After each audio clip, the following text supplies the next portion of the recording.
keep crying, I keep crying, I keep crying. I heard him say that a man ain't supposed to cry. I was also told that at 17, a kid ain't supposed to die or supposed to lie in a concrete street with bullet holes in his clothes. I suppose from a stupid ass beef. Mom full of grief, her baby boy never made it home to eat. Deja vu since her baby boy was 2 pops been deceased.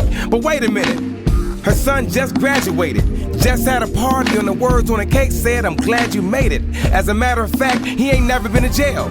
He's never been expelled, and next month he was traveling to Yale. A mother didn't fail, just learning for the first time that life's a living hell. Even the blind can read this script and feel it, because it was scribbled in braille. Scribbled in braille. For all the families who lost someone the same color as me. I keep crying. For all my brothers that was killed by someone the same color as me. I keep crying. For all my ancestors who was whipped and hung and forced to be slaves. I keep crying. For these same ancestors watching our people kill each other, turning over in their graves. I've been crying deep inside since '86, when my brother was shot and killed by a guy who was having a raging fit. One shot in the chest by a 22, and ironically, he was just 22. And honestly, we had just celebrated his birthday 3 weeks ago, and if you counted that in days to be exact, it was 22. I never forget how I held him in my arms, seen his blood-soaked t-shirt with the bear in the front. It was Winnie the Pooh.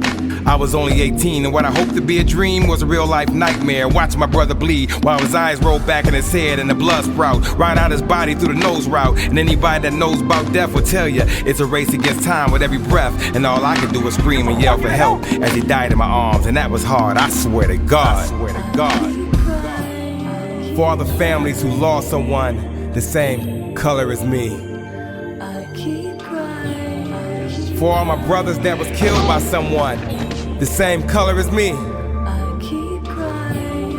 For all my ancestors who was whipped and hung and forced to be slaves. I keep crying. For these same ancestors watching our people kill each other, turning over in their graves. I cry when I see Al Sharpton and Jesse Jackson on the news in front of the pavilion. I say to myself, this must be big and gotta be racial and viewed by millions.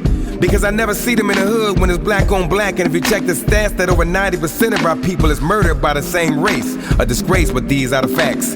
So I'm crying when I think about the teenage boy lying on his aunt's living room floor, dying from a bullet flying through the window and entered his neck and shattered his spine. And the only mention on the news was a 10-second slot that said another black man shot. So every time I see Al and Jesse, I get hot, rocking t-shirts and picket signs about a racial disaster. When there's a war going on in our own hoods, but they screaming Black Lives Matter. Black Lives Matter. For all the families who lost someone the same color as me. I keep crying. For all my brothers that was killed by someone the same color as me. I keep crying. For all my ancestors who was whipped and hung and forced to be slaves. I keep crying. For these same ancestors watching our people kill each other, turning over in their graves. And you should have been here today to support us and let us know that this is not going to continue to happen. And see, and this is how we know it's going to continue to happen, because they're not out here. They don't give a damn.